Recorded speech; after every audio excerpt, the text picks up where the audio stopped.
El niño aprende que sus necesidades no son importantes. Entonces, ¿qué empieza a hacer? A ocuparse de las necesidades de los demás. Porque ahí es donde encuentra un ser querido y que además genera dependencia. Quiero ser necesario, genero dependencia. Cuando tú no das algo de una manera auténtica y genuina, en verdad te estás manipulando. No, tú tienes que hacerte cargo de ti, no del problema del otro. ¿Se puede ser feliz con un mal pasado sin resolver? Y puede ser que el excesivamente bueno haya perdido esa perspicacia de ver lo que florece de forma natural en el niño. El amor lo trasciende todo. No entiende de reglas y normas y procedimientos. La mariposa se posará en tu mano. Mientras no la quieras poseer ni cerrar, se quedará el tiempo que quiera. Pero la que la quieras poseer, o la matarás o huirá. El deber mata el amor. Y el amor mata el deber. ¿Qué tal, familia? Bienvenidos a un nuevo episodio del podcast Destellos de Sabiduría. Hoy os traemos a un perfil muy interesante. Él es psicólogo, psicoterapeuta, formador y escritor de varios libros. Xavier Guix, ¿qué tal? Bienvenido, un placer tenerte. Pues un placer para mí, porque estoy aquí un poco asustado con los destellos de sabiduría. Me recuerdo que Antonio Manches dijo lo mismo. Voy a contar yo de sabiduría, que no me siento un sabio. Dios se mío. presupone una sabiduría, ¿no? Se me supone, como la Mili, ¿no? Se le supone coraje, pues se me supone sabio. Pero yo qué sé. Bueno, ya es un signo de sabiduría decir solo sé que no sé nada. O sea pues que sí, nada sé. aquí no, ya, nada primer sé. check de sabiduría. Primer check, vas bien, vas bien. Solo sé que nada sé. Vas bien, Xavier. No, lo que pasa es que sabiduría en su etimología significa saborear. Ah, mira. Entonces, de eso sí que puedo hablar. Creo que podemos hablar todos. Porque quien más, quien menos ha saboreado la vida a su manera. Entonces, la sabiduría, más que conocimiento, Claro. es el haber saboreado la vida. Muy bien. Y haber encontrado su sabor, que para cada uno será diferente. Correcto. Y ese sabor que cada uno ha podido testar es el que luego comparte con los demás, ¿no? Exacto. Y ese resumen un poco de vida es porque uno ha vivido. Entonces sí que puedo decir he vivido. He vivido. Es tu sabiduría. Eso. Exactamente. Exacto. Buscamos esa, no tu sabiduría. Mi sabiduría. Muy bien. Pues oye, mira, hemos estudiado bastante tu perfil y el contenido que tratas en tus libros. Hay uno que especialmente nos interesa, que te lo he comentado off the record, que es el problema de ser demasiado bueno. Exacto. Y además me resulta muy interesante porque nosotros también somos terapeutas o psicoterapeutas como tú. Y claro, cuando uno trata con el sufrimiento humano y con el dolor de las personas, se da cuenta de que ese es uno de los grandes problemas, ¿no? Sí, también creo que es algo que en el momento actual de nuestra sociedad, ¿no? El buenismo, creo que también es... Por eso creo que este libro es tan oportuno, ¿no? Porque es algo que nos afecta individualmente, pero socialmente también, ¿no? Y entonces creo que es algo que se tiene que divulgar, se tiene que reflexionar, ¿no? Y tenemos que saborearlo, Sí. porque vale la pena, ¿no? Y queríamos empezar preguntándote sobre este tema, ¿no? Es decir, ¿qué entendemos que es ser demasiado bueno? Bueno, hay dos características fundamentales y como tenemos tiempo, Hay tiempo. y supongo que me permitís que me pueda explayar. Por favor. Totalmente. Perfecto. Entonces ahí hay algo que, para ahondar y contar un poco las cosas diferentes de cómo las he podido contar, porque el libro ya tiene 2 años de vida. Entonces, mira, hay un principio que mucha gente ha vivido en casa, en su familia. Y son más o menos 2 situaciones bastante reconocibles. Repito, no todo el mundo lo ha vivido, por lo tanto hay gente que ha seguido otros caminos, pero mucha gente se ha encontrado, con una familia que se lo ha dado todo, desde el punto de vista material, o sea, no le ha faltado de nada, pero no ha sido prioritario en sus necesidades. Los padres a lo mejor trabajaban mucho, a lo mejor estaban muy dedicados al trabajo, entonces le daban el tiempo que podían. O había un hermano que estaba enfermito, entonces la fuerza, la energía la ponían en el hermanito enfermo y a ti pues te dejaban. Lo que quedaba. Oye, Las sobras. No, la más clara sobra es que ya te apañas, este ya se apaña. Total, que llega un momento que tus necesidades, el niño aprende que sus necesidades no son importantes, que lo suyo no tiene lugar. Entonces, ¿qué empieza a hacer? A ocuparse de las necesidades de los demás. Porque ahí es donde encuentra un ser querido. Entonces el niño enseguida, ¿qué hace? Corresponder, hacer rápidas las cosas, resolver problemas, ayudar a mamá, ayudar a papá, ser el primero en traer las cosas cuando se pide alguna petición, lo que sea, una demanda, o hay que ir a comprar algo, yo. Es decir, enseguida se van ocupando, luego en el colegio pasa lo mismo, con los amigos pasa lo mismo, que se van ocupando de las necesidades de los demás. Entonces, ponen por delante lo que los demás necesitan a costa de sus propias necesidades.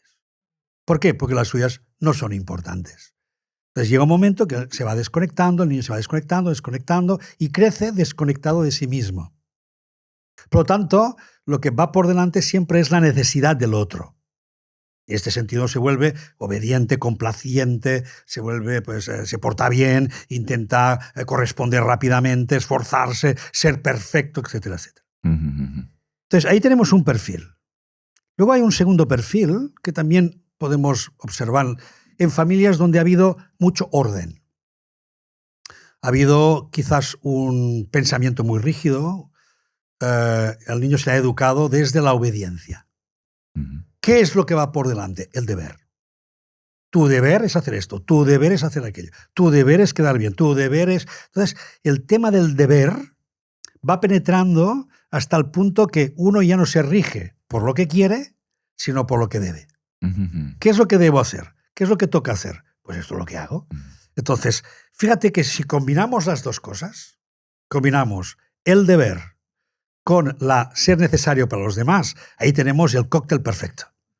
Para que una persona viva desconectada de sí misma, entregada prácticamente siempre a los demás, sea o por obediencia, me debo a mi marido, me debo a mi mujer, me debo a mis hijos, me debo a mi empresa, me debo a mis amigos, y ese me debo es una entrega total.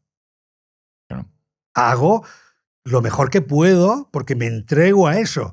Ya, pero ¿es eso lo que tú quieres para ti? No, es que yo para mí no sé qué quiero. Porque al final, el problema que nos encontramos en la terapia es que cuando esa persona intentamos que se acerque a sí misma desde el punto de vista de su experiencia personal, lo que quiere, no lo sabe. ¿Pero tú qué quieres? No lo sé. ¿Qué te gusta? No lo sé. ¿Qué podemos hacer? No lo sé. ¿Y por qué no lo sabe? Porque ha perdido la capacidad de ser deseante para sí misma. Y todo lo hace para los demás, por los demás, a través de los demás, y con eso va construyendo su vida. Entonces, a partir de ahí entraríamos en pequeños patrones diferenciados, que en todo caso ya saldrán, pero esto es el punto base en el que tenemos que reconocer por qué una persona crece siendo demasiado buena. Entonces, como nuestro amado maestro Antonio Bolinches nos dice, pues la mala bondad no deja de ser el hacerlo todo para los demás, perjudicándome a mí mismo. Porque todos sabemos que cuando uno se va olvidando de lo suyo y va viviendo por lo que los demás necesitan, quieren, desean, pues entonces uno se va desconectando. Entonces ahí tenemos la clásica conversación de besugos. Cariño, esta tarde, ¿qué quieres hacer? Lo que tú quieras. No, a mí me es igual, pues a mí también. No, pero tú di. No, dilo tú. Nadie se define. Claro. Nadie se define, nadie está diciendo lo que quiere, nadie se muestra deseoso. Entonces, claro, estoy esperando que aparezca la necesidad del otro o el deseo del otro para decir, vale, pues eso, hagamos eso. Me parece, hay un punto de todo lo que has explicado que me parece bastante llamativo e interesante, a ver si lo ves igual, que es este vacío interno de no saber, ¿no? Cuando hablabas de la experiencia subjetiva de, vale, ¿qué quieres hacer? Sí. ¿Hacia dónde quieres irte? Sí. Ese no saber que puede ser un poco... o sea, la persona lo puede sentir como un miedo, efectivamente, a mirar y a darse cuenta de ese vacío y, por lo tanto, quizás rellena la vida con todas esas obligaciones para con los demás. Puede ir por ahí. Bueno, claro, tú abres un melón, que es un melón que tendríamos que aplicar no solo a los niños buenos, sino a media humanidad. Media humanidad tiende digamos, a la personalidad vacío. ¿Eso qué significa? Que viven siempre con el agujerito dentro. Y ese agujerito dentro les hace sentir que siempre les falta algo. Y esa falta de algo hace que siempre estén buscando cómo rellenarlo. Entonces, venga, a ver qué puedo hacer. No soporto estar solo, no soporto no estar haciendo nada, no soporto porque entonces me entra el vacío. Claro. Y ese vacío el niño ya lo tiene desde pequeñito, pequeñito, pequeñito, cuando se ha ido desconectando de su propia esencia para ir moldeándose según los padres han querido. Claro. Entonces, y ya venimos con un cierto, digamos, vacío, que es la nostalgia de absoluto, que es la expulsión del paraíso. Que de algún modo es como decir, vengo de un lugar en el que estaba pleno, el que lo tenía todo, vivía en plenitud. Y de repente caigo aquí en esta tierra, me sacan de un útero y a partir de ahí tengo que espabilarme en la vida. Pero lo vivo con una especie de añoranza de aquello que yo tenía, de aquella plenitud, felicidad en la que supuestamente yo vivía, en una plenitud total. Entonces aquí en la vida material no la encuentro nunca. Claro. Y si además tengo que renunciar a lo que es mi tendencia natural hacia aquí, hacia allí, hacia esto, hacia lo otro, porque me tengo que amoldar a ciertos patrones que en casa me están enseñando y que si no soy eso, entonces no soy amado, entonces a raíz y a causa de ir buscando el amor que tenemos perdido, somos capaces de hacer cualquier cosa. Claro. Entonces el enneagrama lo pinta como 9 tipos, en otras culturas son otros, en fin, desde la astrología, cualquier tipo de estructura que el ser humano ha ido estudiando a lo largo de la vida, en el fondo siempre vamos a parar al mismo lugar. ¿Qué hago para ser querido? Exacto. Y ya está. Y en este caso es el querer para ser querido. Querer para ser querido, Vale. ofrecerme para ser querido, resolver para ser querido, ser muy listo para ser querido, demostrar que lo bueno que soy, demostrar lo guapo que soy para ser querido. Es que el final, Es la aceptación lo que buscamos, detrás ¿no? de todo, Detrás de vamos todo. buscando ser queridos como forma de entender una plenitud que es la felicidad gozosa de lo que somos en esencia. Pero nos cuesta mucho vivir en esencia. Vale. Nos cuesta mucho. Vale. Está bien, no, totalmente. Creo que mientras estemos vivos, ¿no?, en esta realidad material, todos tenemos el propósito de cada vez conectarnos más, ¿no?, con la esencia. Yo tengo una pregunta que a ver si lo ves como lo vemos nosotros desde nuestro trabajo que hacemos, y es ¿qué consecuencias crees, o las más graves, ¿no?, porque pueden haber varias, obviamente, de ser bueno? Es decir, bueno, es que a mí en verdad no me gusta decir ser demasiado bueno en el sentido de que creo que no estás siendo bueno, ¿no? Porque cuando tú realmente no das algo de una manera auténtica y genuina, en verdad te estás manipulando al otro, ¿no? Porque te doy, pero luego voy a esperar que tú Me estoy manipulando yo mismo. me des a mí a cambio bueno, algo, ¿no? exacto, Pero bueno, sí. eso luego lo comentamos, si no. Pero la pregunta es, este ser demasiado bueno, es decir, este estar tan conectado, ¿no?, en las necesidades del otro y silenciar las propias, porque obviamente de existir existen, lo que pasa es que las silenciamos, ¿no? Totalmente. Entonces, ¿qué consecuencias crees que tiene más graves en la vida de esa persona que está siendo demasiado buena? Hay una serie un conjunto, ¿no? Podríamos observar como un listado de consecuencias. La primera es el sentido del deber. Hay una desproporción respecto al deber. Por lo tanto, la persona es obediente. Tiene un principio de obediencia. Entonces, se debe. Pero es una obediencia y un deber que no es el que se da a uno mismo. Y yo tengo un deber conmigo mismo, que es ser yo mismo. Entonces, ese deber, con todo lo que conlleva, queda anulado por un deber externo al que tengo que obedecer. No sé si recordáis Juego de Tronos. Voy a hacer un spoiler, lo siento, para el que vaya a ver la serie ahora, lo siento mucho. Pero Mutear el vídeo. Cuando acaba, tampoco voy a contar el contexto, pero hay un diálogo interesante entre dos personajes, por no citarlos directamente. Y en ese diálogo, uno le dice al otro, ¿sabes una cosa? El deber mata el amor. Y el otro le contesta, y el amor mata al deber. Es una manera de decir que efectivamente, cuando pongo el deber por delante, no puede haber amor. Porque el amor lo trasciende todo, no entiende de reglas y normas y procedimientos. Entonces, la persona que está muy encauzada en el deber siempre pondrá por delante lo que debe y no lo que quiere y no lo que es necesario. Pues a lo mejor estás en un hospital y estás sufriendo y tendrías que ir a quejarte a los médicos. No digamos nada porque no queremos molestar, que luego se van a enfadar. ¿Sabes? Ya el deber, tu deber es aguanta, cuando venga el médico ya se lo diremos. Es decir, siempre el deber por delante, no la necesidad, no lo que es necesario. No, el deber. Es el deber mata el amor. En muchas relaciones hay uno de los dos que a veces suele ser más de procedimiento, más de deber. Oye, que te toca, oye, que toca, oye, que no hemos hecho lo que toca. Siempre va por delante lo que toca. Es primera consecuencia. Ser una persona muy de deber.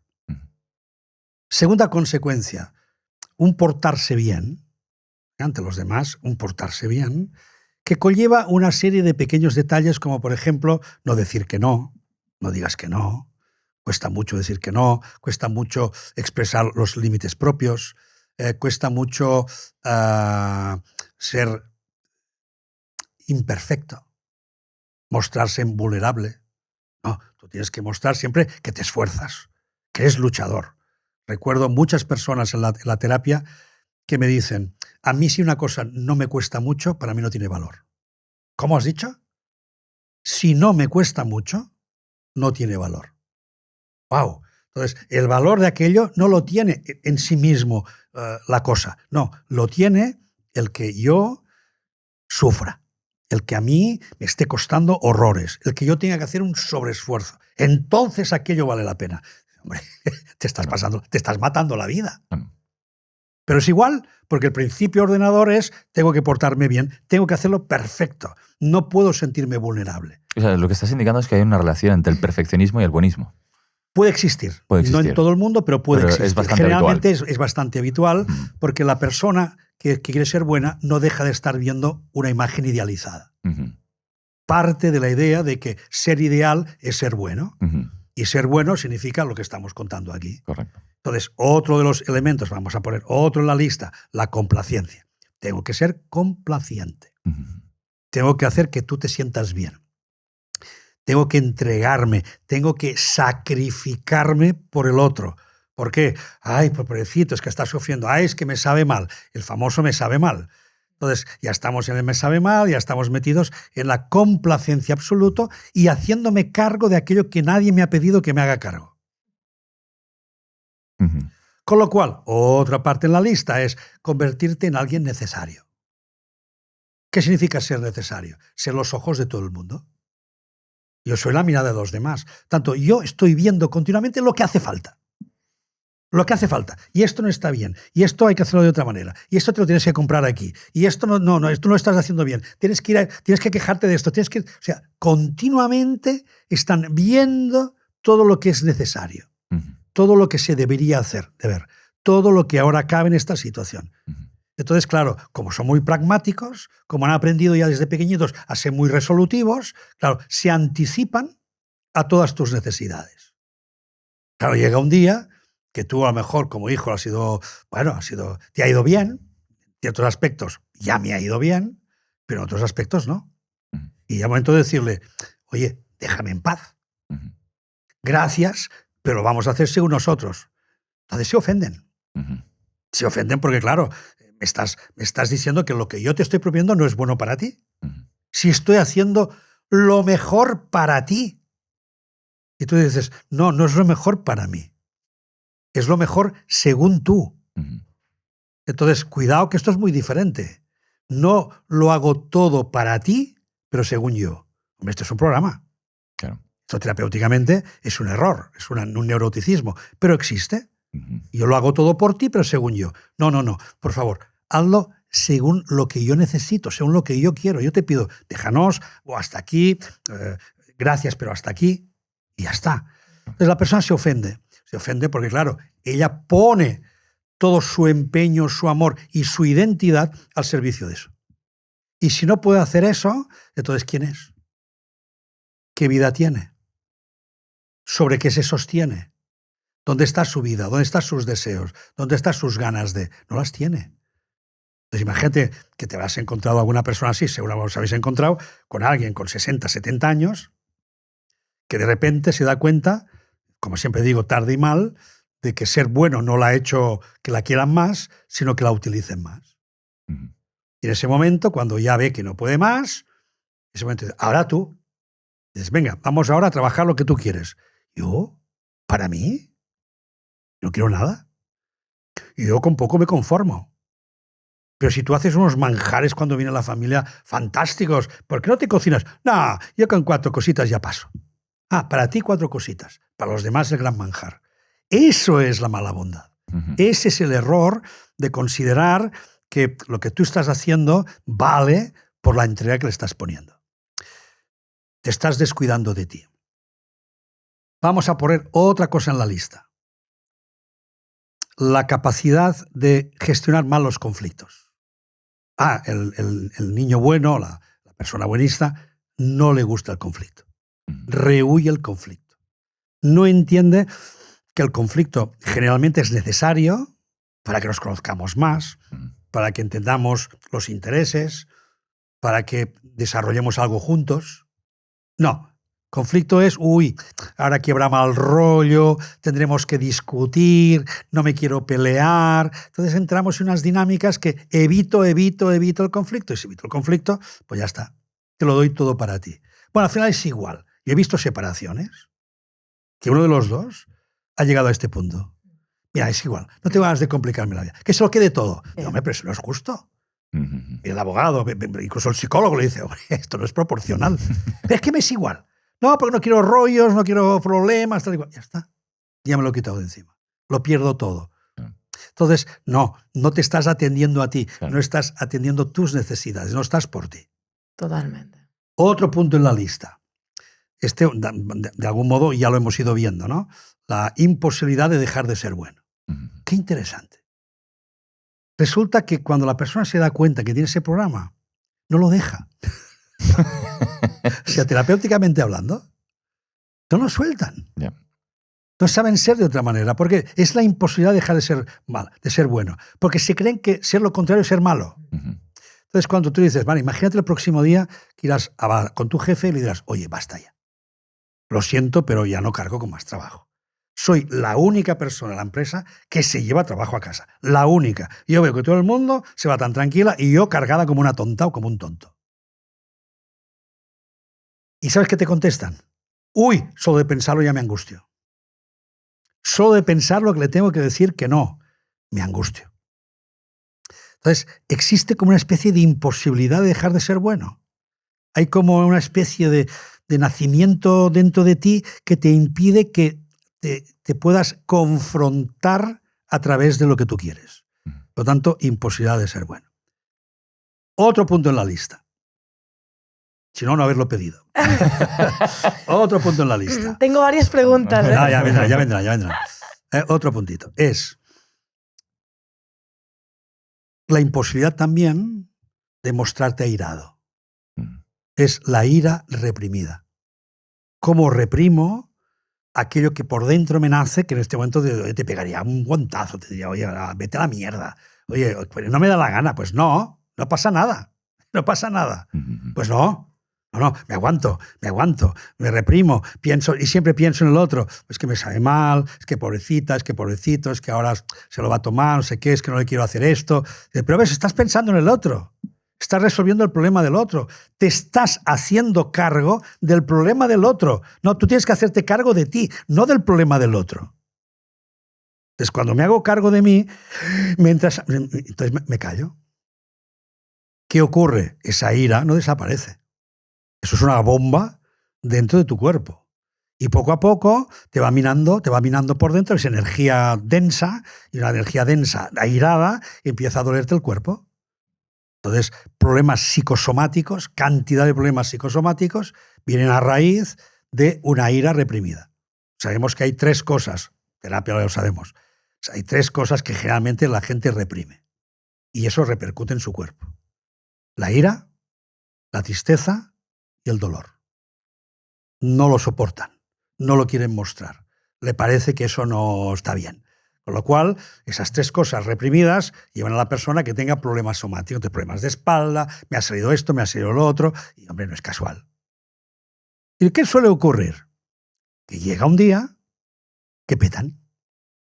Y petan por la cosa más nimia, por una chorrada. Y ese día se desproporcionan. Entonces ponen el grito en el cielo, todo el mundo se queda pasmado mirándolo diciendo, ¿pero qué le pasa a este? Pues nada, que ya estoy cansado, que siempre va y monta el pollo. Como todo el mundo se lo mira diciendo no entendemos nada, se siente mal. Después se siente mal porque ha montado el pollo. Y al sentirse mal le viene la culpa, que es otro del que tendríamos que poner en la lista. La capacidad continua de sentirse culpable de todo. Con lo cual, entonces, ya entra en la dinámica de volver otra vez al redil. De perdonar, no sé qué me ha pasado, disculparme, medio año disculpándose. Entonces, eso son cositas que le pasan a la persona que es demasiado buena. Si quieres más, tengo más en la lista. Pero ojo, a mí, a ver si desde tu experiencia coincidimos en esto, porque mi sensación particular es que en ocasiones uno tiene que vigilar en potenciar a estas personas que probablemente parten también de una desvalorización importante, porque cuando las animas, ¿no?, a hacer ese reclamo, a poner límites, defenderse a sí mismas, ¿no?, tener un poquito más de respeto hacia su persona, luego se pasan de la raya. Luego se vuelven quizá unos déspotas con los demás. Es decir, sí, que no calibran. No sé si tú lo has visto. Sí, lo he visto muchas veces. Pero yo siempre les digo, ya está bien. Correcto. Sigue. ¿Por qué? Porque ahora te has ido de un extremo al otro. Ya encontrarás el punto. Ya encontrarás el equilibrio. Correcto. Pero ahora que vayamos equilibrando es muy difícil. Claro, no lo pueden saber hacer a la primera. No, claro. Entonces, ahora te has ido al otro lado. Pues te has ido al otro lado. Ahora asume las consecuencias, no pasa nada. Los rotos ya los coseremos y si no, pues ahí se queda. Claro. Pero, oye, no pasa nada. Y poco a poco la persona va aprendiendo a encontrar su modulación respecto a esto. ¿Oh? Claro. Eso sí que es sabiduría. Cada uno se sepa encontrar en su punto medio. Yo creo que eso sí que es sabiduría. Sí, pero no hay punto medio. Yo recuerdo cuando fui con mi curso chamánico, digamos, con Nicolás Poucar, un indioquero que vino aquí a Barcelona, y me fui, porque me interesó mucho el tema, y recuerdo que él nos preguntaba, a ver, ¿ustedes cómo se centran? Todo el mundo, no, yo me centro haciendo zen, yo respiro, yo visualizo, yo cierro los ojos, medito. Bueno, cada uno ahí pues sacaba sus recursos para centrarse. Y él se ponía a reír y decía, ustedes se centran cuando descubren hasta dónde se han descentrado. Exacto. Entonces, primero descubre a dónde te has ido. Porque ahí en el extremo es el que te dice, ¿qué hago yo aquí? Venga. Pero no hay un punto medio, centrado, invariable en el que tú te puedes sostener permanentemente. No, es imposible. Es imposible. Por lo tanto, entendemos... Es el vaivén, ¿no? Y en Cábala, a eso se llama oscilación. Aprender a oscilar entre dos polos, dos extremos. Que para mí esto es el equilibrio. O sea, para mí el equilibrio no es estar en el medio de dos polos, sino es permitirse ir a un lado y a otro según las circunstancias, según tu momento, según tu sentir, ¿no? Y es ese vaivén, es ese baile, ¿no? Eso es la oscilación. Exacto. Mario Saban diría, baile, ¿no? Oscilamos, vamos oscilando. Pero oscilamos porque somos conscientes de los dos extremos. Digamos que he conocido el bien, pero también he conocido el mal. Por lo tanto, conociendo los dos extremos, ahora yo puedo moverme por aquí y por allá. Claro. En cambio, si soy demasiado bueno y solo me muevo en un polo, entonces voy desproporcionado. Claro. Por lo tanto, la oscilación necesita de la precisión que conozcas los dos extremos. Correcto. Y eso también es sabiduría. Sí, yo acuerdo plenamente. Es decir, y podríamos decir que gran parte de la patología es la falta de oscilación. Estoy 100% de acuerdo. Exacto. Sí. Ser demasiado bueno, entonces, podríamos decir que puede enfermarnos. Sí, totalmente. Desde el punto de vista psicológico es una merma, es decir, hay una desconexión y si tú estás desconectado de ti, entonces ni te puedes conocer, ni puedes vivir según tú, vives siempre dependiente de los demás y eso es una vida dependiente y que además genera dependencia. Quiero ser necesario, genero dependencia. Por lo tanto, desde este punto de vista no va bien. Desde el punto de vista del cuerpo, ya lo hemos dicho, ¿no? Muchas enfermedades psicosomáticas vienen precedidas precisamente de lo que se ha guardado, de esa ira reprimida, del sentir que no soy yo, del sentir que lo aguanto todo. Entonces hay una imagen desvalorizada de mí mismo. Porque además he desarrollado una capacidad de manejar el yo-idea y el yo-ideal, que Antonio Blay Foncuberta diría, ¿no? El yo-idea, que es un yo-idea horroroso, soy fatal, lo hago todo mal, siempre me estoy criticando, ¿no? Hay una voz autocrítica que inmediatamente lo que hace es decirse lo que debería ser. No, porque yo debería, y eso es una idealización. Entonces, mi vida se va moviendo en otro tipo de oscilación, que es el yo-idea y el yo-ideal, que cierra el triángulo a través de la conciencia crítica, que es la vocecita que me está todo el día machacando y diciéndome lo que tengo que hacer. Ese juego es la autoestima invertida, que se usa en psicoanálisis, y que Antonio Blay pues lo supo contar muy bien a través de esta imagen del yo ideal, para llevarte al yo experiencia, para que sepas vivir una vida en la que te actualices continuamente a través de los potenciales de lo que tú eres. Según él, la forma de contarlo, pues inteligencia, amor y energía. Capacidad de pensar, capacidad de sentir y capacidad de hacer. Entonces, eso es lo que en potencia tú eres. Por lo tanto, eso que está disponible para ti, para todo el mundo, lo tienes que ir renovando, actualizando a través de eso que llamamos tu personalidad. Y por lo tanto, la experiencia, el yo experiencia, está permanentemente en ese estado de irse renovando por lo que va aprendiendo y va viviendo. En cambio, quedamos atrapados en ideas, porque todo eso que hemos hablado son ideas en la mente, no son verdades vivenciales. Correcto. Sí, yo quería tomar este perfil de persona buena o demasiado buena que estamos definiendo y llevarlo un poco a la relación con los hijos. Es decir, normalmente una persona demasiado buena, ¿cómo trata a los hijos? ¿Cómo es con los hijos? Si ahí varía, si por ejemplo también suele ser alguien pues muy severo y dictatorial, de la misma forma que él también se obliga a hacer según qué cosas. Es decir, ¿cómo se produce esa interacción? Bueno, se suele decir, y con bastante acierto, que a los hijos se les hace a los que ha hecho los padres, ¿no? Entonces los padres educan según lo que han recibido, en tanto de que no han vivido otra cosa.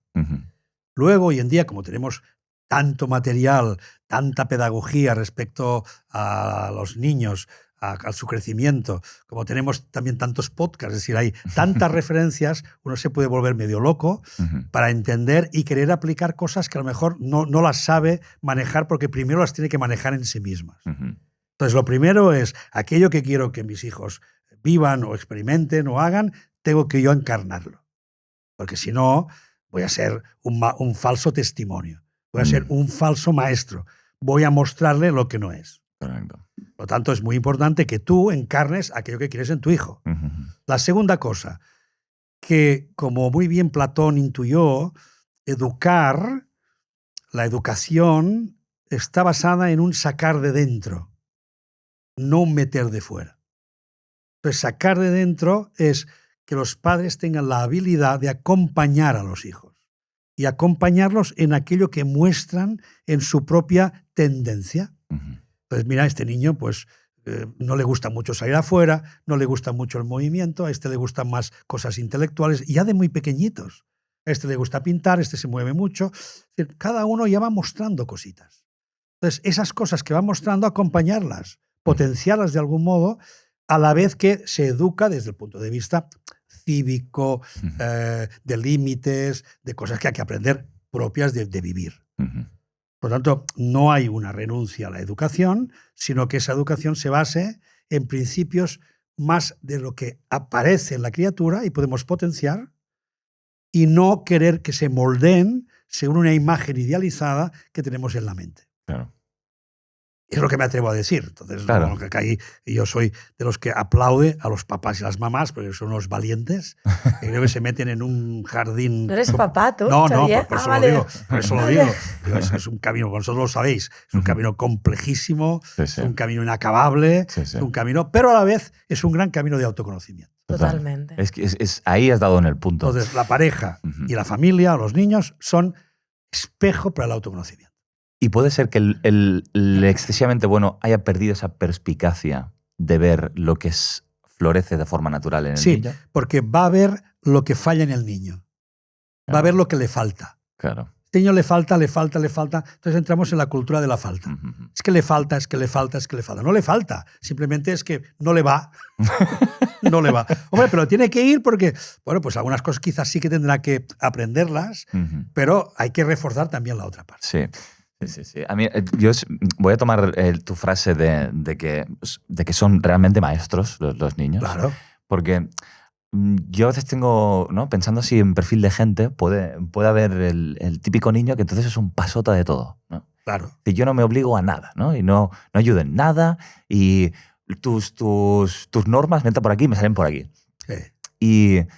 Y claro, si lo miras desde el punto de vista sistémico, ¿no? Es realmente un llamado, quizá a ese padre o esa madre, a que empiece a soltar esa mochila de obligaciones. Claro. Y entonces quizá el niño, cuando tú cambias, empieza a regularse, ¿no? Claro. Va un poco por Pero ahí también. aparece la sombra. Es decir, correcto. un hijo que se muestra pasota o rebelde me pone en evidencia que yo he sido el niño obediente. Exacto. ¿Cómo tú ahora te conviertes aquí en un pasote, haces lo que te da la gana, cuando yo me he pasado la vida obedeciendo ya desde muy chico? Entonces aparece la sombra. Claro.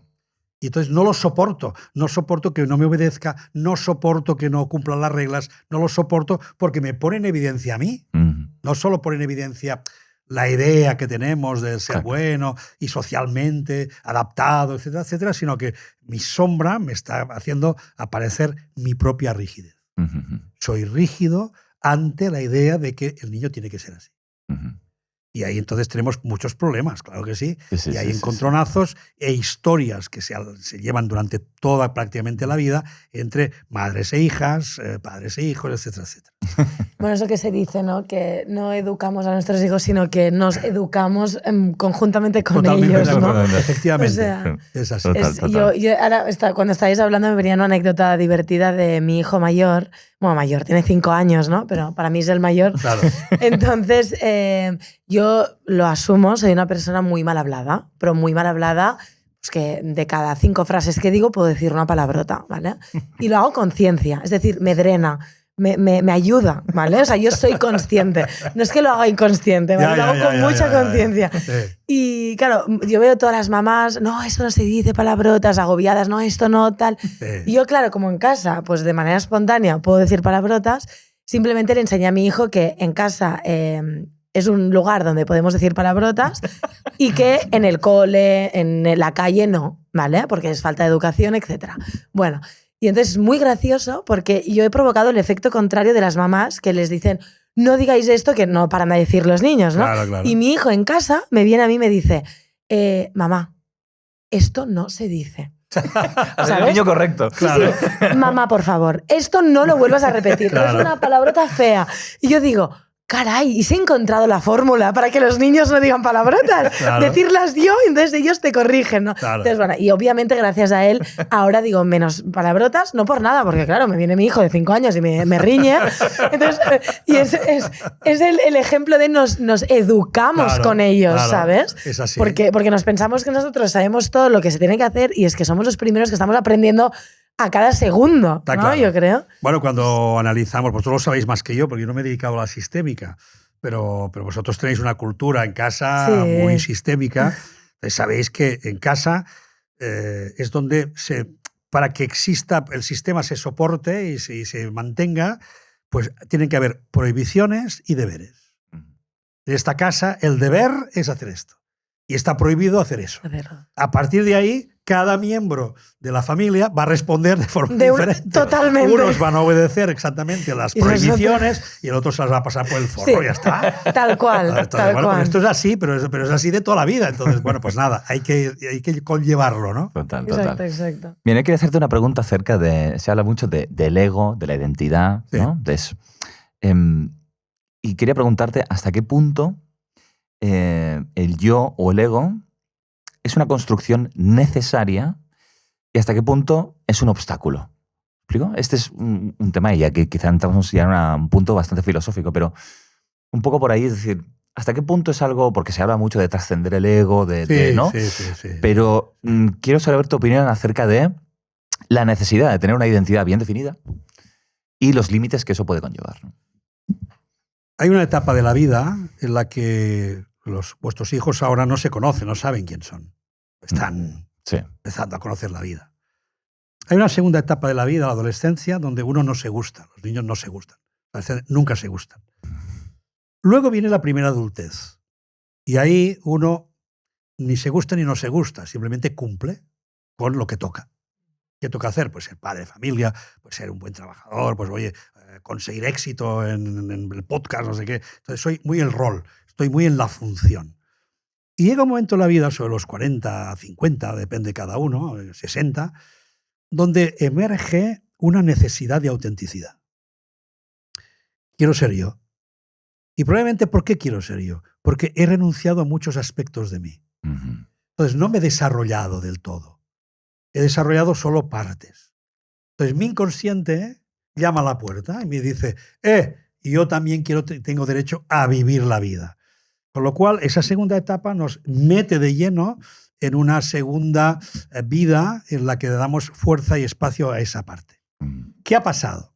Si la primera parte no he desarrollado un yo con una cierta fortaleza, con una cierta capacidad de definirse y de sentirse y de validarse y de sostenerse por sí mismo, entonces es débil. Es una persona con mucha debilidad.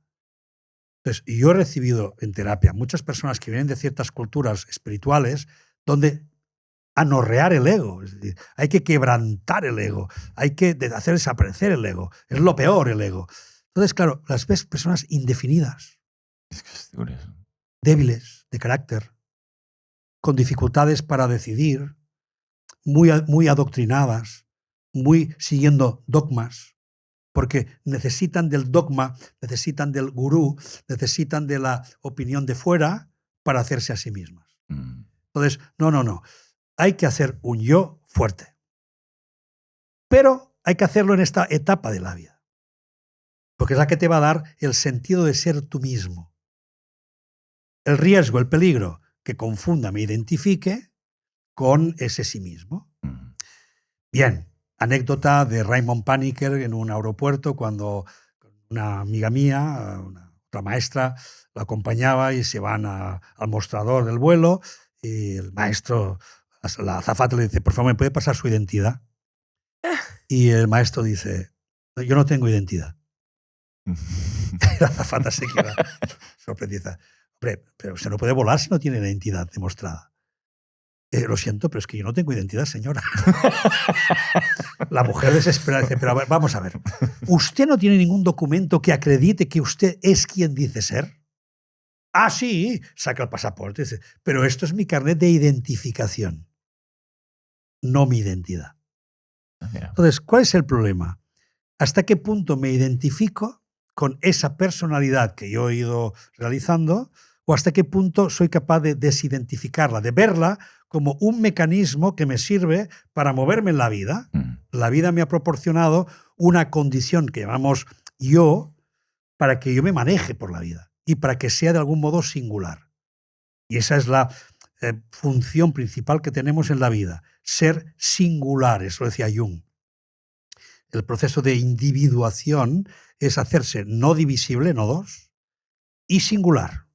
Sé lo que eres, sé lo que has venido a ser, sé lo que está en ti. Pero claro, si yo a eso no le doy importancia, si yo a eso no hay una manera de reconocerlo, entonces me voy debilitando, indefiniendo. Con lo cual hago ese ego que decíamos, o ese yo débil. El ego, en cambio, lo entendemos como un mecanismo defensivo dentro del yo. El ego, en este sentido, literalmente significa yo, es la traducción latina freudiana, ego igual a yo. Pero lo entendemos hoy en día como el mecanismo que protege a mi identidad desde el punto de vista psicológico. Cuando me atacan, cuando me ponen en duda, cuando me quieren de algún modo eso, ¿no? que convertir en otro, cuando me intentan adoctrinar, etcétera, etcétera, tengo yo ahí un sistema de protección. Entonces, el ego es un mecanismo de protección, mecanismo psicológico, que por ser de proyección es neurótico. Por ser de proyección, o sea, de defensa, es defensivo. Por lo tanto, cuando me siento atacado, respondo. Reacciono inmediatamente. Esa capacidad de reaccionar, eso es propio del ego. Una persona que ha madurado bien, que tiene un yo bien establecido, no utiliza el ego. Utiliza el yo como forma de afirmación personal, como forma de respeto y de validación de quién es. Porque por principio, como decía Kant, el principio es de ver a la honra de cómo cada uno es. Entonces, eso es lo que honramos. Otra cosa es la opinión que cada uno pueda tener de las cosas, etcétera, etcétera. Pero uno se valida a sí mismo a través de reconocerse como respetuoso y válido y como persona que es de honra.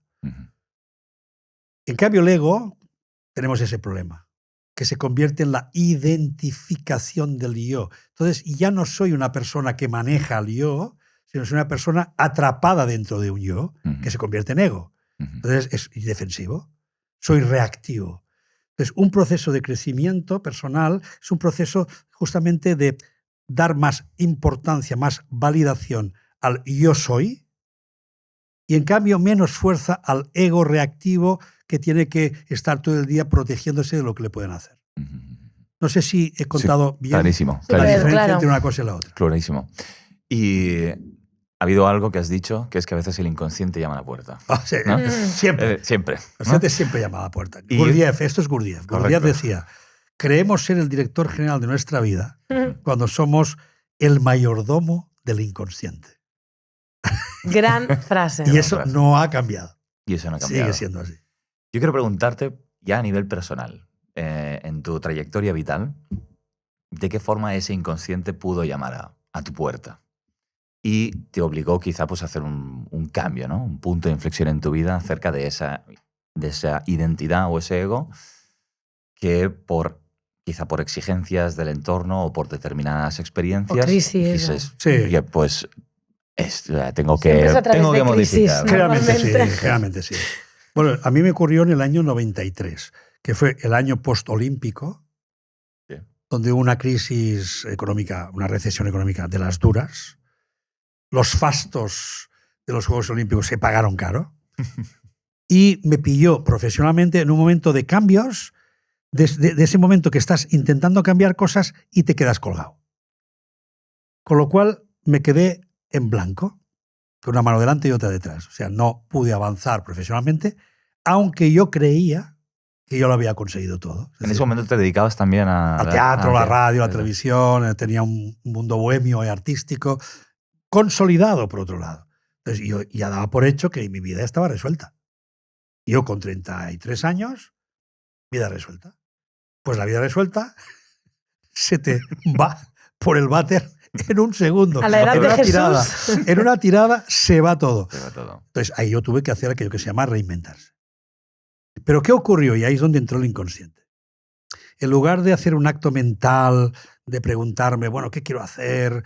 ¿A dónde dirijo mi vida? O me busco un coach. En ese momento no había tantos coaches como hoy en No. día. Ya no existían. Pero bueno, en lugar de mirar hacia adelante, mi inconsciente, porque me dejé llevar mucho por esa parte, me llevó a mi juventud. Volvieron a aparecer en mí aspectos que había abandonado. Por ejemplo, la política, porque los años, cuando yo soy cuando murió Franco tenía 15 años. Entonces, esa transición política y social la viví con mucha intensidad. Fíjate. Y en ese momento todos éramos políticos, de algún modo.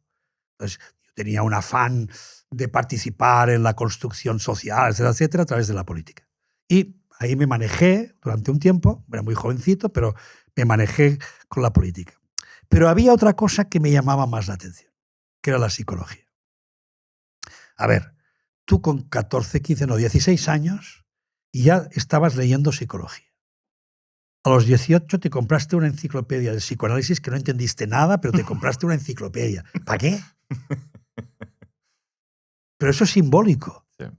Eso te da pistas. Te dice, hay algo en ti que va para allí. O sea, hubo un momento de echar la vista atrás, ¿no? Sí.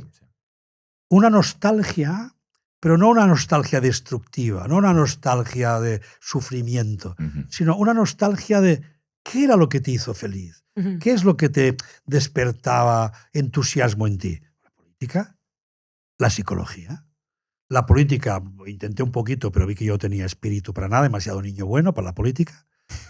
Y entonces ya me dediqué a la psicología. Entonces tuve que pasar por pruebas porque yo no había estudiado, no acabé la carrera, o sea, no acabé los estudios bien porque era ya muy bohemio. No, más que bohemio, ya me dedicaba mucho a ser niño bueno.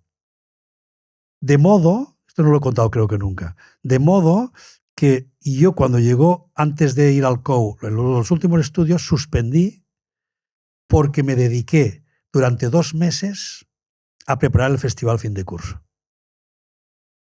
Era mi ilusión. Me volví loco montando el festival fin de curso. Bueno, fue un festival fin de curso de la leche. Todo el mundo me felicitó, los profesores. Oye, fantástico, lo has hecho muy bien, pero te tenemos que suspender. No has hecho nada. No has estudiado nada. No has estudiado nada. Entonces, ya ahí lo dejé. Bueno, ¿qué hacemos? Pues me pongo a trabajar. Me puse a trabajar. Pero entonces llegaron las radios piratas, me puse a trabajar en una radio. En fin, ya mi vida a partir de ahí tuvo mucho revuelo. Entonces todo viene de ahí. Todo viene de un acercamiento a lo que fue para mí algo que despertó orgánicamente en mi vida, la psicología. Pues nada, me metí a hacer acceso para mayores de 25 años durante un año, luego ya hice la carrera durante 4 años y posteriormente y durante el tiempo que estuve en esa preparación, aterrizó la programación neurolingüística, fui de los, no los primeros, pero sí casi de los segundos que ya tomaron la PNL. Conocí a mi maestro, Oriol Pujol Borotau, un venerable señor que venía de la India, que había sido con Vicente Ferrer, pues, jesuita, y habían abandonado ya la orden y estaban dedicados plenamente al autoconocimiento, ¿no? Entonces, maestro, me vino mi primera oportunidad para escribir un libro sobre comunicación, lo escribí. Entonces, que en 10 años aquello fue una locura de penetrar en el autoconocimiento. Qué fuerte. Y ahí es donde yo ya me entregué totalmente y ahí sigo. Todavía estoy ahí. Era una voz que se había apagado, ¿no? O sea, sí, una parte que había quedado. Sí. Que había quedado por desarrollar. Por eso digo que hay un momento en la vida, que puede ser cualquier momento, pero en mí fue a los 33 años, en otros puede ser los 40, donde la vida le pide que escuche aquello que dejó, aquello que abandonó de algún modo, o aquello para lo que era bueno, pero que se lo cortaron, porque ¿cuántas personas no han recibido el mensaje? Con esta carrera te vas a morir de hambre. Pero, claro, Muchas. pero Sí. déjame preguntarte, ¿tú en esa profesión que ejercías en ese momento, eras feliz o había ya cierta insatisfacción? Había mucha felicidad en muchos momentos, pero también había un punto de carga. Entonces, ¿cuándo lo descubrí? Cuando en plena crisis, o sea, una vez entramos en la crisis, y yo digo, bueno, me tengo que buscar la vida. Buscarme la vida desde el punto de vista del oficio que yo hasta ese momento había desarrollado, significaba empezar a llamar a directores de teatro, presentarme a castings, aprender a doblar, a decir algo de doblaje, etcétera, etcétera. ¿Para qué? Pues para seguir mi oficio. Y mi oficio pues ahora es un oficio de crisis, por lo tanto, pues nada, venga, castings y castings. Me daba pereza. Estaba tumbado en el sofá de casa sin ganas de moverme para hacer eso, ni levantar el teléfono para llamar a nadie. Digo, tío, ¿qué te pasa? Ahí es donde vino aquello que ahora supuestamente tendría que motivarte. Me desgasta. Me tiene desmotivado totalmente. Entonces, ahí es donde me pregunté, quizás no es eso. Quizás lo que has vivido ha ido muy bien, te ha ayudado a desarrollar muchas habilidades y cosas, pero quizás el camino no es ese. Es muy interesante cómo lo planteas porque hubo la pregunta, la reflexión antes de la crisis. Sí. Sí. Sí, sí. Entonces, Xavi, ¿cómo crees en este camino del autoconocimiento? Para quien nos está escuchando, hay muchas vías, ¿no? Al final, pero ¿cómo crees que podemos realmente escuchar las señales de la vida para conocernos? Bueno, si uno no vive para sí mismo desde el punto de vista egoico, yo, y centrado en mí, y autocentrado en mi ombligo, y siempre viendo lo que yo necesito, lo que me falta, etcétera, etcétera, y uno vive mirando la vida, ahí es donde empieza a darse cuenta que pasan cosas. Hay sincronicidades, hay encuentros, hay oportunidades, hay amenazas, hay obstáculos, y todo eso que está ocurriendo es el gran espejo que te dice, ahí estás tú, que te muestra en qué punto del camino estás. Y por lo tanto ahí es donde nacen las oportunidades y los obstáculos. En Cábala, ya que hemos citado aquí a Mario, pues en Cábala se suele utilizar los obstáculos, las dificultades de la vida para que encuentres tu propósito. Entonces, es algo que no hay que huir de ello. Es algo que hay que integrar en tu vida y aceptarlo y manejarlo para que encuentres qué hay detrás. Resolviendo esto, ¿qué ocurre en mi vida? ¿Qué descubro? Desde la crisis que yo pasé, descubrí esa parte mía, ese factor comunicativo, divulgativo, ese factor de comunicación que para mí era fundamental. No era el autoconocimiento, era la comunicación vivida ya desde otro lugar. Luego vino el autoconocimiento, que ahí me abrió otro espacio. Pero ya no es un espacio fuera, es un espacio dentro. Entonces, cuando tú me dices, bueno, ¿qué es lo que uno tiene que manejar ahí en el autoconocimiento? La capacidad de espaciarse interiormente. Al final, el autoconocimiento no es un listado de lo que soy bueno y malo, de mi carácter. Lo que realmente es el autoconocimiento es el conocerse en lo esencial. Para conocerse en esa esencialidad, tengo que espaciarme. Para poderme espaciar, tengo que callar, tengo que hacer silencio, tengo que observar qué ocurre dentro de mí. Y poco a poco voy creando un espacio interior. Y ese espacio interior es el que me permite empoderarme, no en el sentido de power, sino en el sentido de descubrir que ahí hay un espacio en el que puedo habitar y que es un espacio que estoy en paz, es un espacio sereno. Ya que esto se llama destellos de sabiduría, el sabio es aquel que ha hecho mucho espacio interior, de modo que lo de fuera no lo mueve. No es reactivo, ego reactivo. No es ego dolor, no es cuerpo dolor, como dice Cartole, sino es una espaciosidad que le permite permanecer, estar en él, siendo. Y estar siendo le sirve para apreciar lo que ocurre. Y después de apreciar lo que ocurre, el sabio decide lo que quiere hacer. Entonces, el sabio no se lava la mano. El espacio interior es el necesario para poder mirar qué ocurre. Y una vez he mirado lo que ocurre, decidir lo que debo hacer por responsabilidad. Bueno, o sea, en lugar de reacción hay como reflexión, ¿no? Acerca de eso que quiero hacer. Wait and see. Espera, siéntate en tu interior, observa y una vez has observado, decide cuál es tu responsabilidad en eso. Correcto, correcto. Ya está. Mira, me parece, por tratar de juntar esto que estamos diciendo con el principio de la conversación, porque si presuponemos y damos por sentado, que entiendo que estamos de acuerdo, en que son los obstáculos o las fricciones lo que hacen que uno se replantee Claro. su orientación vital, Claro. las personas demasiado buenas que rehuyen el conflicto inevitablemente no van a poder conocerse a sí mismas. No, precisamente por eso. Pero Claro. no solo no se conocen a sí mismas desde el punto de vista interior, sino que además no se conocen en su personalidad porque no saben quién son, porque han vivido siempre cara afuera. No hay fricción, claro. Siempre han vivido de los demás. Entonces, ¿cuál es tu deseo? Fíjate qué pregunta más interesante. ¿Cuál es tu deseo? Pues para mucha gente su deseo es el deseo del otro. Dime qué deseas y será mi deseo. Pero yo mi deseo no sé cuál es. Porque no he desarrollado mi capacidad de ser una persona deseante.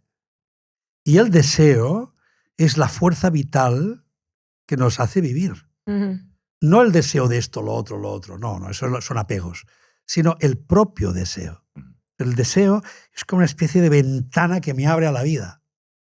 Entonces, primera lección, tengo que desear. Segunda lección, y a la vez tengo que permitir. Deseo y permito. ¿Qué permito? Que sea lo que me viene. Porque lo que viene, conviene. Entonces, no puedo estar queriendo lo que yo quiero, como yo quiero, cuando yo quiero. Eso es ego. Eso es un ego y un autocentramiento. No, yo deseo. Y mi deseo está ardiente, está vivo en mí. Y cuando abro la ventana, saco ese deseo, pero me encuentro con lo que la vida me trae. Entonces, ¿qué hago con lo que la vida me trae? ¿Lo rehuyo? ¿Lo sufro? Cuidado, que hay gente que lo vive desde el padecimiento, que ese es otro programa. Programa de autosacrificio, programa de mártir, ¿no? Es que la vida es muy dura, es que la vida me impone, es que claro. Entonces, uno vive, que si quieres lo hablamos luego, del pasado. Pero fundamentalmente es cómo me permito vivir. Entonces, hay una serie de pequeños verbos que yo los utilizo para entender un poco los destellos de sabiduría. El primero es desear, el segundo es permitir y el tercero es soltar. Y una vez tienes y una vez consigues, suéltalo. Pero no suéltalo de déjalo, sino suéltalo dentro de ti. Es decir, no te quedes pegado. Ámalo, quiérelo como es, pero algún día a lo mejor se acaba. Yo recuerdo mi maestro que siempre ponía la mano así y decía, la mariposa se posará en tu mano. Mientras no la quieras poseer ni cerrar, se quedará el tiempo que quiera. Pero la que la quieras poseer o la matarás o huirá. Por lo tanto, permanece con la mano abierta, sin apego. Y eso es el soltar. Suelto para que sea. El siguiente verbo es espaciarse. Ese espacio interior que me voy generando para que yo pueda estar en mí y desde ahí poder actuar. El siguiente verbo es originar. Y una vez estás dentro, ¿qué quieres originar? ¿Qué quieres que haya en tu vida? ¿Qué quieres crear en tu vida? Entonces volvemos al deseo para que vuelva a combinarse con el baile de la vida. Y así estamos bailando todo el día. Bueno, es que esta parte del desprendimiento, de la que hablas, del soltar, me parece que es para ciertas personas compleja de asumir en la vida, porque claro, fíjate, tú estás construyendo un ego, estás construyendo una vida. ¿Cómo eso se conjuga con el hecho de desprenderse de esa vida que estás tratando de construir, ¿no? ¿Cómo dirimir una cosa de la otra? Complicado. Mira, el libro que ahora está, si no han salido ya, seguramente habrá salido ya, se va a titular el reto de soltar el pasado. Uh-huh. Lo que tú me propones es ese soltar. Y ese soltar, sobre todo el pasado, es como una especie de dejo de identificarme con aquello que fui. Uh-huh. Porque aquello que fui no es que lo quiera olvidar. Hay mucha gente que se cree que soltar es olvidar. Y mucha gente no quiere olvidar. Y lo entiendo. Hay un derecho a no olvidar. No quiero olvidarme de mis amores, mis queridos, las personas que de mi vida. No quiero olvidarme de los momentos felices. No quiero Pues claro. Pero cuidado en apegarte a ellos. Entonces, suéltalos si te hacen daño. Suéltalos si te da un ataque de nostalgia. Suéltalos si no te permite vivir la vida de ahora. Entonces, hay un derecho a recordar. Pues claro que sí. Pero también el día a día te lleva a que tú permanezcas en el ahora, en el presente y en presencia de ti, que es este espaciamiento interior. Con lo cual, ahí llega un momento que uno tiene que revisar. ¿Hay algún peso pesado del pasado en mi vida? Y yo me pregunté cuando hice el libro, ¿se puede ser feliz con un mal pasado sin resolver? Bueno, se pueden tener momentos de felicidad, sin duda. Todo hijo de madre y de puede ser feliz en cualquier momento, porque un momento de felicidad, sin querer ahora decir qué es felicidad. Sí, sin entrar a definir. Sin entrar a definir. Pero cualquier persona puede tener, sí. puede poner momentos de plenitud. Cualquiera los puede tener. Otra cosa es llevar una vida plena, llevar una vida fluida, llevar una vida de presente, llevar una vida de presencia, llevar una vida donde tú sientas que estás fluyendo con la vida. Si hay un peso pesado ahí detrás, no te va a dejar. Por lo tanto, es necesario que te des cuenta de cuáles son esos pesos, esas cárceles que yo le llamo, y hay un montón. Culpa, resentimiento, el arrepentimiento, la nostalgia, el resentimiento, el rencor, los programas heredados de la familia que no se han resuelto, las programaciones, los bloqueos, el trauma. Por tanto, hay un montón de aspectos que tienen que ser mirados y transformados en ti. Si no, vas a llevar una vida con mucho peso.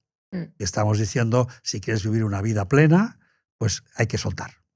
Esto, Xavier, justamente nosotros siempre lo que explicamos a nuestros alumnos y clientes y tal, cuando hacemos sesiones es que, y creo que estás de acuerdo por lo que te has dicho ahora, de que cuando tú realmente tienes un juicio en el pasado, ¿no? Es decir, tienes un resentimiento, ¿no? Has dicho tú, Sí. pero sobre todo nosotros enfocamos más como con juicios, conclusiones, ¿no? O sea, Sí. interpretaciones que tú sacas Totalmente, sí, en el sí. pasado, que hasta que no las deshaces, no las interpretas desde otro prisma, van a estar siendo proyectadas, ¿no? Esas heridas en tu presente y en tu futuro. Totalmente. ¿No? Entonces es súper importante, por eso cuando has hecho esa pregunta que te hiciste en el libro, que me ha encantado cómo te la has formulado, para mí la respuesta clara es no, ¿no? No se puede vivir una vida plena en el presente si no tienes resuelto los asuntos del pasado, ¿no? Yo creo Ahí que... está. Entonces es muy importante eso que dices porque, claro, las creencias ya lo sabemos todos, ¿no? Las creencias de algún modo crean la realidad que estás viviendo y por lo tanto si tú no renuevas, por eso el verbo originar tiene esa función. ¿Para qué originar? ¿Originar qué? Originar lo que ahora quiero. Entonces mucha gente se queda atrapada en la idea, que es otra creencia, es que lo creo así porque así lo he experimentado. Dado que mi experiencia me dice, pues eso es así. Entonces me baso en mi creencia sobre la experiencia. Pero entonces la experiencia, ¿cuándo fue? ¿Está siendo todavía esa experiencia? ¿O esa experiencia fue en un determinado momento en que tuviste una experiencia, que ocurrió algo, que pasó lo que sea, que te hizo creer que las cosas son así, que los hombres son así, que las mujeres son así, que los niños son no sé qué? Vale, eso viene de una experiencia, pero viene de aquella experiencia. Hoy sigue teniendo sentido esa experiencia, esa creencia.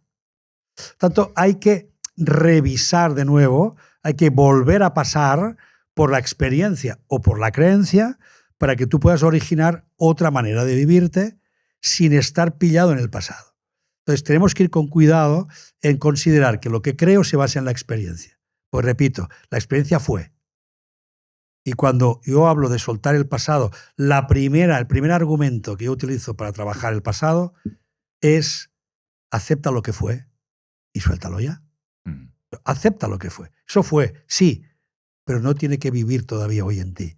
Entonces, Albert Ellis, famoso psicólogo, creador de la terapia racional emotivo-conductual, etcétera, etcétera, nos habla. Una de las creencias irracionales que tiene la gente es considerar que por aquello que sufrió en el pasado ya tiene que vivir así.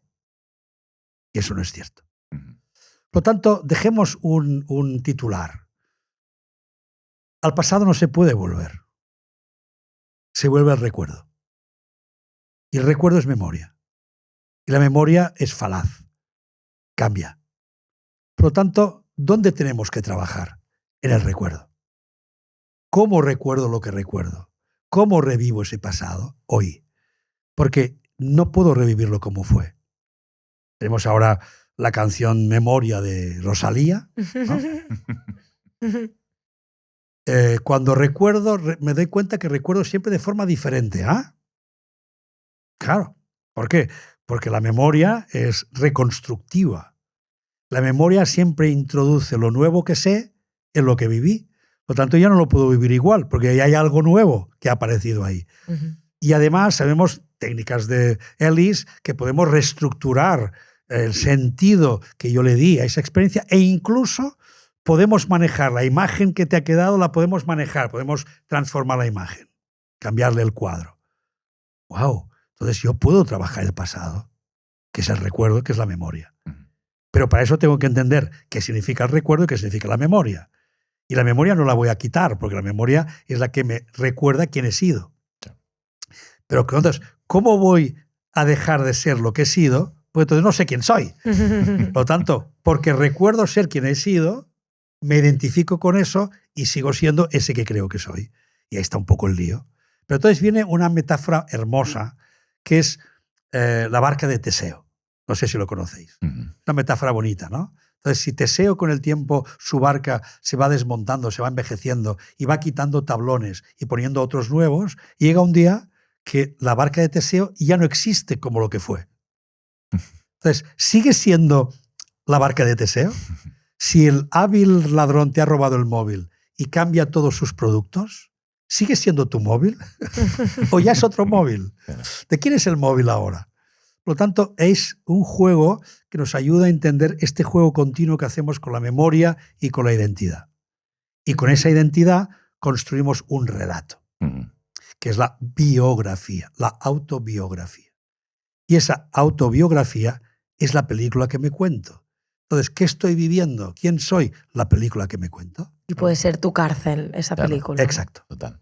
Totalmente. Yo quiero hacerte una pregunta más, que lo voy a llevar también al terreno personal, si me lo permites. Claro que sí. Porque antes has dejado entrever, ¿no?, que tú, ese perfil de buenismo te caracteriza bastante. Sí. ¿no? Sí. Y así como buen psicólogo sí, viene ¿no? a pinchar. Sí, no, porque lo ha dicho. Está bien, está bien. Entonces, estamos diciendo, ¿no?, que hay como unas, vamos a llamar, pues unas experiencias tempranas que marcan pues unas pautas implícitas, unos automatismos que luego siempre pues tratamos de trascender, pero da la sensación de que esos fantasmas vuelven, ¿no? Como que uno siempre tiene que pelearse con esa identidad impuesta por otros, ¿no? Sí. Entonces, yo quiero preguntarte si hoy en día sigue habiendo esa tendencia en ti. Y cómo haces para no... Y Claro. lo enfoco sobre todo para la gente que nos pueda estar escuchando y mimetice con ese perfil, entienda por tu experiencia cómo puede regular ese buenismo. Bien. ¿Cómo lo haces tú? A ver, el programa uno no se lo quita de encima. Digamos que el hecho de ser memoria, el hecho de tener incrustada en la memoria, en el inconsciente, esas programaciones, la programación siempre está. Estará más aplacada, estará más en segundo plano, estará más olvidada, pero estar está. Con lo cual, hay momentos en que me aparece. Por ejemplo, ahora imagínate que yo me voy para casa y se me cruza un pensamiento. Quizá no tendrías que haber dicho aquello que has dicho. Quizás te tendrías que haber callado. Ahí no has estado bien. Has hablado demasiado. Has hablado demasiado. ¿Por qué has contado aquello? ¿Quién está hablándome? ¿El niño bueno? Crítico que ya está diciendo, ¿lo has hecho bien? No. Claro. O te has pasado de la raya. Tendrías que haber hecho tal. Entonces uno se da cuenta. Cuando se da cuenta dice, se pone a reír y dice, venga, humo.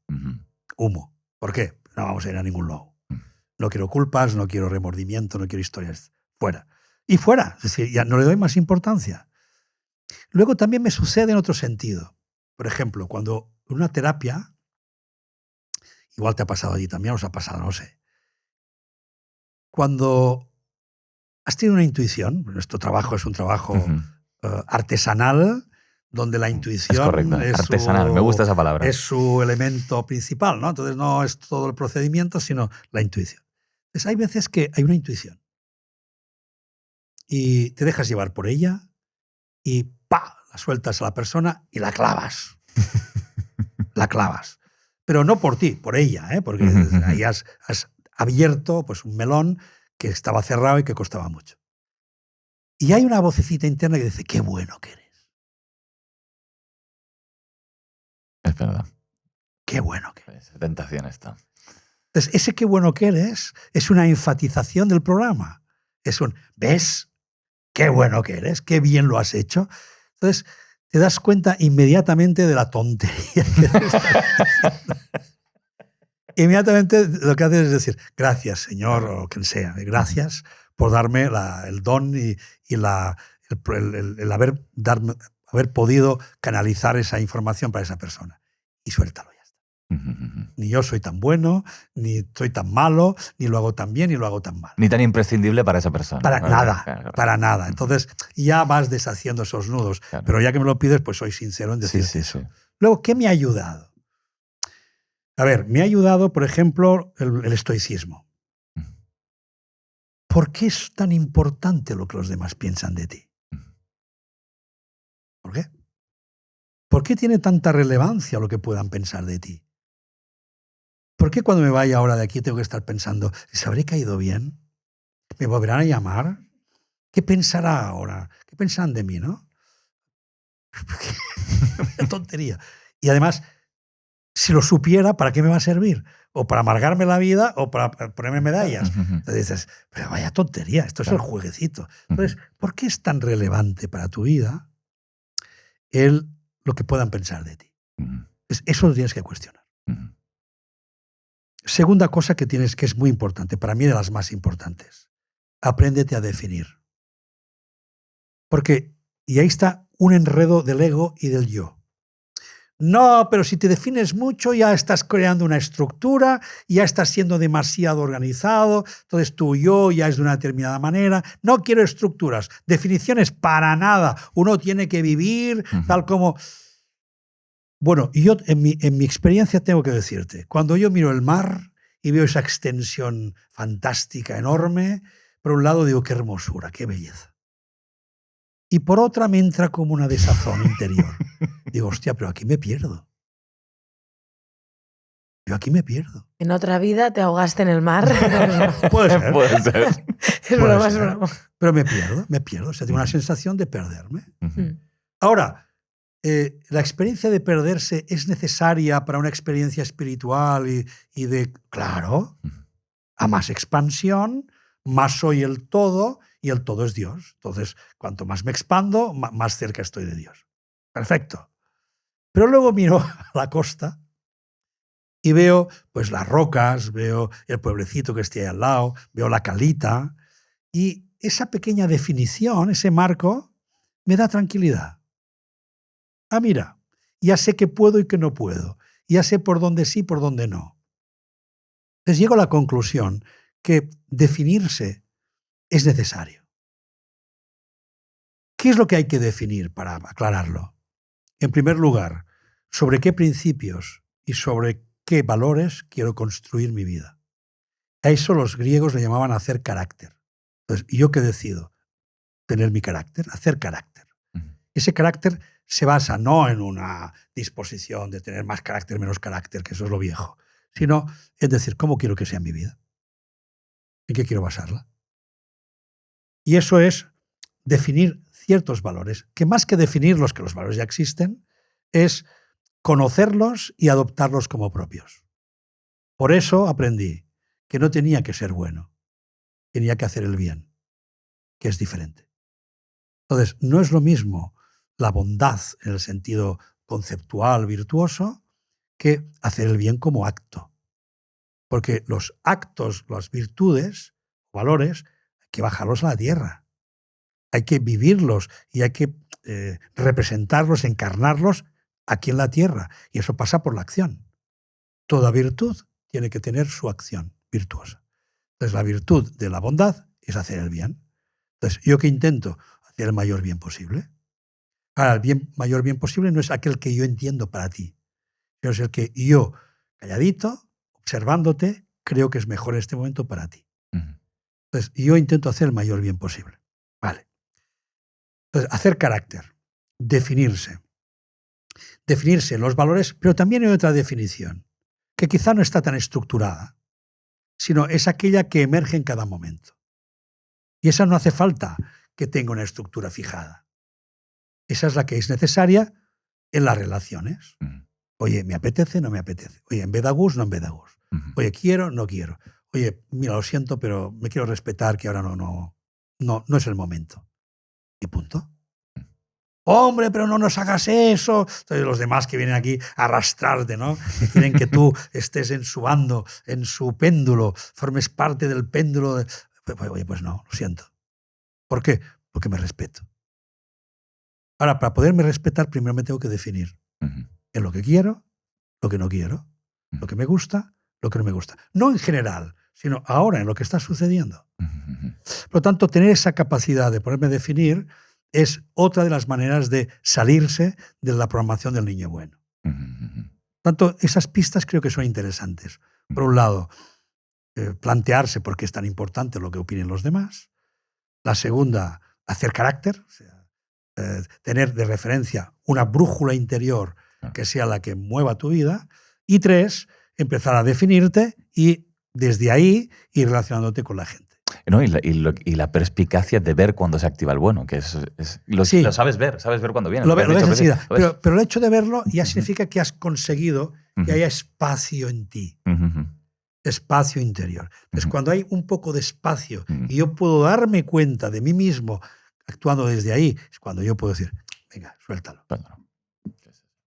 Totalmente. Bueno, para ir terminando, que yo tenía muchas más preguntas, pero bueno, ya tendremos otras oportunidades. Lo que se dé. No, porque ya se nos ha hecho tarde, pero siempre nos gusta terminar, y además en tu caso, Xavier, creo que es muy interesante hacerte esta pregunta, si la quieres compartir, claro. Tu propósito, es decir, bueno, pues de aquí hasta que te vayas, que ojalá sea dentro de mucho tiempo, ¿qué propósito, si es que ya lo estás haciendo o te gustaría, ¿no? Pues antes de irte de aquí de decir, ostras, lo he experimentado, ¿no? Este propósito. Yo con el propósito tengo alguna dificultad de definición, porque entiendo que la gente cuando habla de propósito, para mí, desde mi punto de vista, suelen ser más bien objetivos. Objetivos, horizontes, pero el propósito, que es la pregunta cabalista sobre qué he venido a hacer esta vida. A esto me refiero. Mi alma, ¿qué ha venido a hacer esta vida? Ya hemos dicho, solo descubro en las situaciones de obstáculo, en tal cual. Entonces, claro, ¿cuándo uno descubre el propósito? Cuando ha vivido. Por lo tanto, destellos de sabiduría. Cuando ha saboreado la vida. Y eso puede ser que ocurra casi al final de tu vida. O nunca, hay gente que... O nunca, pero hay una mirada hacia atrás donde uno ve el conjunto de lo que ha vivido. Y respecto al conjunto de lo que ha vivido, se da cuenta de que hay ciertas resonancias, repeticiones, obstáculos que ha tenido que superar.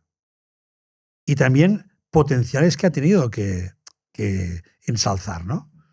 Y entonces ahí se da cuenta de que detrás de todo eso había como un propósito. Heráclito. Como un sentido, ¿no? Sí, Heráclito venía a decir, el carácter es el destino. Tanto como tú vas desarrollando tu vida, te va mostrando como un destino. Entonces llega un momento que cuando miras atrás, ves ese destino. Hombre, pues parece que mi vida estaba orientada precisamente pues, a que yo pudiera estar delante de la gente y hablarle. ¿Por qué? Porque a los 8 años salté a un escenario, espontáneamente. ¿Y qué le manda a un niño de 8 años? Decir, yo, cuando pidieron un voluntario para hacer un sorteo.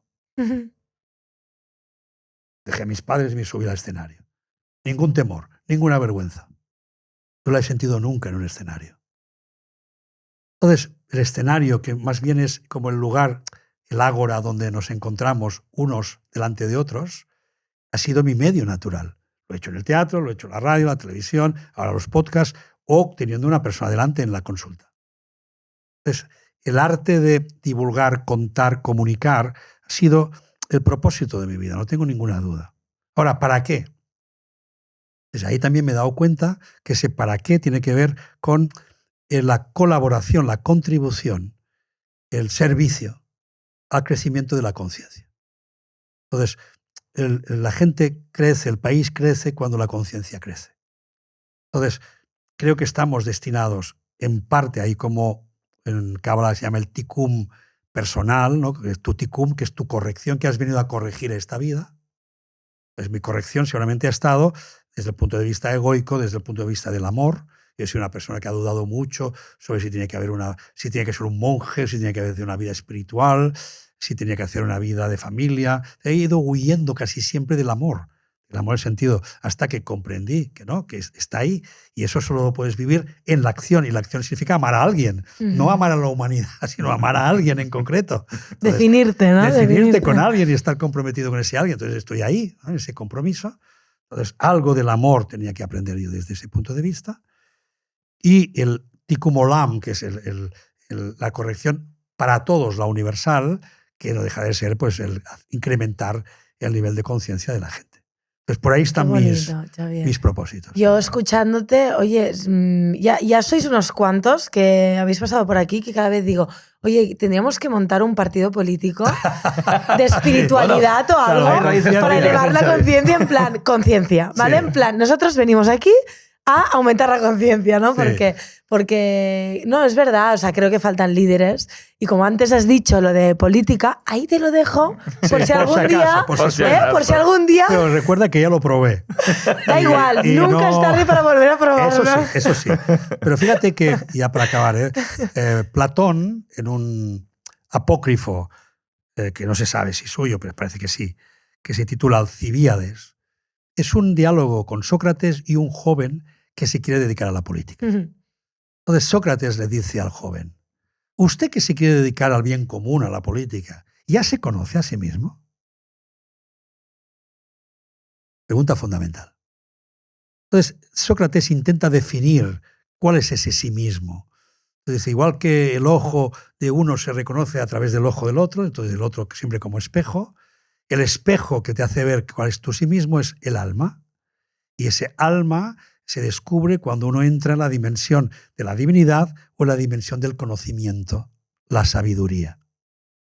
Por lo tanto, de algún modo, es como decir, el conocerse a uno mismo sería condición previa para todas las escuelas de administración pública, que es la que crea a los perfiles que luego van a ser perfiles públicos o los políticos.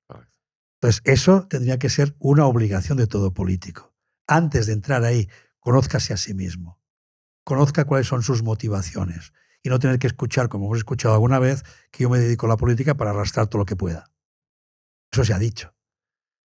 Entonces, claro, ese desconocimiento de uno mismo ante una persona que va a representar el bien común, hombre, es como condición, es peligroso, es peligroso. Es como condición necesaria.